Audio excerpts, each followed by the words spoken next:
Hi guys, welcome back to my channel. I hope you're all doing well. It's another grey day here in the UK, but what better way to spend a grey day than to try out new art supplies and paint. I'm especially excited to use the Schmincke Supergranulation watercolours I showed you in my last art haul video, and share with you a bit of the planning and painting of this sleepy koala. So I hope you enjoy the video. All the supplies I'm using today will be listed in the description box below, as well as the reference photo from Pixabay. And speaking of reference photos, I have printed off a small version of the reference photo I'm going to use on my computer. It's a lot smaller than my final piece will be, as I don't like to waste paper or ink, but it's big enough to help me observe colours and values and so on before I begin painting. I mentioned my swatching and planning process in my recent zebra painting video, and a few of you commented that you'd like to see more of this preparation stage of my painting, so I'm going to share a bit of that today with you. It'll also give me a chance to test out a few new brushes and try out a few new supplies before I begin on the final piece, so I hope you find it interesting. Before studying the reference photo, my original plan was to use both the Tundra and Forest sets of watercolours in my painting. But after looking a bit more carefully at the koala, I decided to limit my colour palettes and use just this Tundra set. I might use the Forest set in another video. I also have this new set of Pro Art brushes to try out, and I'll be mixing my paints on a large butcher's tray. This I bought to give me a bit more mixing space and flexibility when using larger brushes on larger paintings. The paper I'm using for my swatching and planning is a sheet from a pad of Arteza Expert watercolour paper. Ideally you'd use the same paper as that which your final piece is on, but I didn't have an offcut and I couldn't quite bring myself to cut up a piece of my large archer's block, so it'll have to do. Now I know I swatched all of these out quickly at the end of my last art haul video, but I wanted to swatch them out again to see how they mixed and also look at them in a bit more detail. So this first swatch is the Tundra Orange, which when used neat out of the tube appears quite brown. But then when you look at the formulation, it does contain a brown pigment, PBR7, along with PB233, which is a potter's pink, and PY43, which is a yellow pigment commonly known as yellow ochre. All of these pigments on their own are granulating, so it's no surprise that when combined are described as supergranulation watercolours. And that is the case for all of the pigments used in these supergranulation sets. This Tundra Orange I think will be perfect for the branch the koala is sitting on. Next is this beautiful Tundra Pink, which is made from two pigments this time, PB29 Ultramarine Blue and the same PR233 or Potter's Pink that's in the Tundra Orange. Again, when used in a very concentrated form, you can get a dark flat colour, but it's when you add water that the magic happens. And diluted down with plenty of water, this will be useful to paint the area around the koala's nose that appears quite pink on the reference photo. I was also interested to see how it mixed with the orange, as I could also see pinky purply areas on the branch. So I painted my swatches right next to each other, allowing them to bleed and mix together on the surface of the damp paper. And I really like the result. Tundra Violet is next, and this is the colour that I had in mind for the koala's fur. It has a great range of values and appears almost black in its most concentrated form, which will be really useful for painting in the darkest shadows on the koala's fur and nose. It is made up from PB29 Ultramarine Blue and PBR6, which I think is Mars Brown, so it granulates out into a whole range of beautiful colours when you add more water. You'll be able to see this better when these swatches are dry. Here I'm spritzing the swatches with water to disturb the drying paint and create some deliberate watercolour blooms, as this can add extra interest and texture to your painting. I thought it might be an easy way to add texture to the koala's fur. The next colour is Tundra Blue, which is a mixture of PB29, our ultramarine blue, and PBR7, which is brown iron oxide. I think it will be useful for adding in some cooler shadows to both the fir and branch, so it'll be interesting to see if you can glaze these colours over each other and what sort of effect that produces. All 4 of these colours so far are either transparent or semi-transparent, with the Tundra Green being the only one in the set that is opaque. This Tundra Green is another 2-pigment mix consisting of PBR6, Mars Brown, and PG19, which is Cobalt Zinc Oxide. I'm not sure whether or not I want to paint a background at this stage, and the Tundra Green is very heavy on its own. I tried mixing it with a bit of the blue and I did like that better.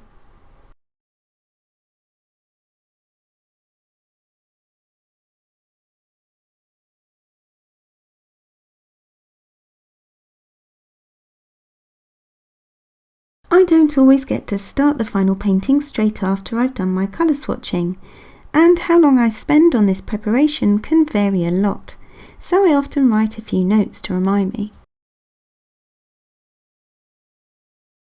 Once the colour swatching is complete, I then start to think about what techniques I'll use.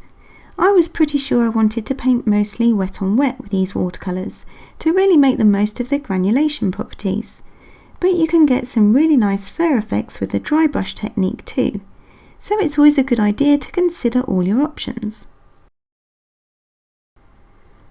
I'm going to do a quick mock-up of my painting next with a little freehand sketch, but with all the swatches completely dry, I just wanted to try a bit of glazing. Here I'm glazing Tundra Pink over the orange, and this creates a darker brown that I can use on the branch. And here I glazed the transparent blue over the orange, which I think I'll use instead of the opaque green on the branch.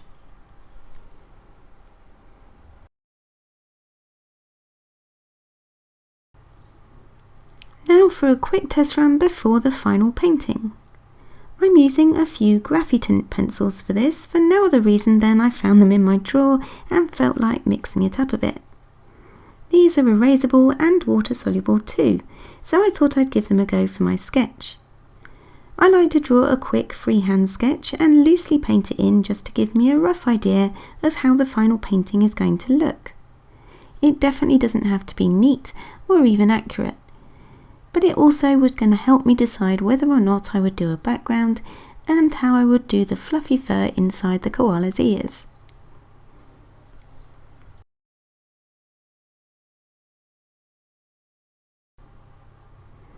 I really enjoyed using the Graphitint pencils and did wonder whether it was still erasable once activated with water.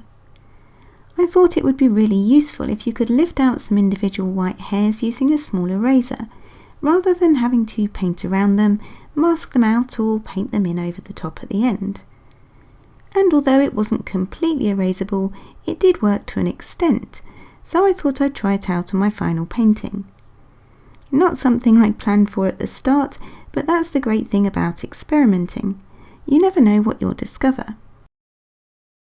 And talking of discoveries, let me show you my palette. I love seeing how the granulating paints separate out on this bigger tray, and you could even use these separated pigments on their own. I tried a pale blue background in the end, but I'm still not convinced for my painting. Maybe a non-granulating background would be better. I'm not sure, but for now I've decided not to decide until I see how the rest of the painting turns out. So after having drawn out and transferred my outline sketch onto my watercolour paper, it's now time to put all my plans into practice and paint the final piece.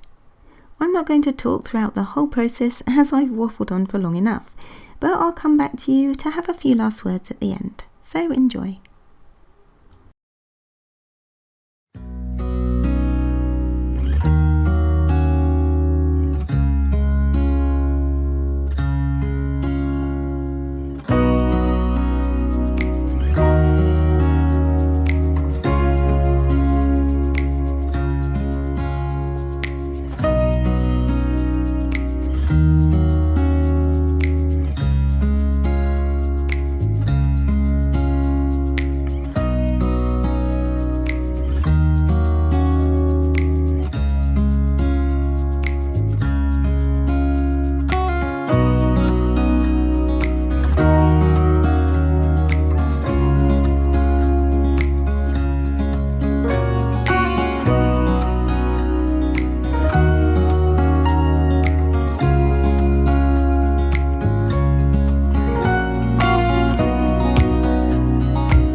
We're coming to the end of the painting now, and I'm just going to use a small liner brush and some of Dr. P.H. Martin's bleed proof white ink to add some fine white hairs and whiskers. I decided not to paint a background in the end, as I thought it might look a bit busy, but I could always add one in once I've looked back at it with fresh eyes. I had a lot of fun with this piece, and I'm pretty pleased with how it turned out. I also really enjoyed using my new brushes and of course the Supergranulation watercolours. I might even put them together in a little palette, so let me know if that's something you'd like to see. And comment below what you think of granulating paints, as I know they're not everyone's cup of tea. I'm also thinking I might make this painting into a new print, as I've been busy working on a shop update, and I'll let you know more on that very soon.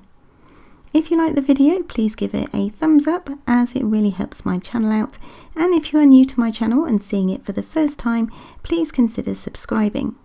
Thank you all so much for watching, take care, have a great weekend, and I'll see you all in the next one. Bye!